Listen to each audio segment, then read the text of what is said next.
Having listened to literally every word the defense has put up, I say it's even stronger now that there's going to be a guilty verdict. The grandfather of one of the victims in the Chad Daybell case felt confident walking out of the courthouse this afternoon. Not only did the defense rest their case, the state started its rebuttal. Good evening. I'm Joe Paris filling in for Morgan Romero this evening. Let's get right over to our Abby Davis, who is inside the Ada County Courthouse this morning. Abby, I understand several people took the stand today. Joe, let's start with the state, who called 3 people. Some testified earlier in the trial. A Fremont County Sheriff's Office detective talked about issues getting in touch with the Daybell kids. He was trying to share the results of Tammy's autopsy.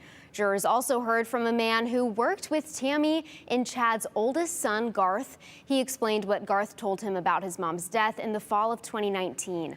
A former co-worker of Tammy and Chad's daughter, Emma, testified too. Here's some of the prosecution's questioning and the defense's cross-examination. Did Emma ever make a statement to you about why she believed or how she believed that her mother had passed? Yes. What did she say to you?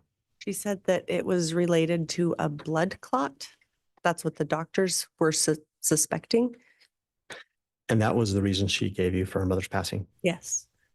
So are you suggesting that Emma would share with you a very private issue about her mother's death? Is that what you're suggesting?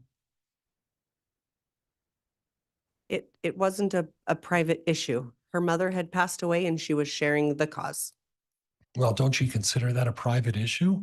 Objection, argumentative, No. Your Honor. Okay, nothing else, Judge. Thank you.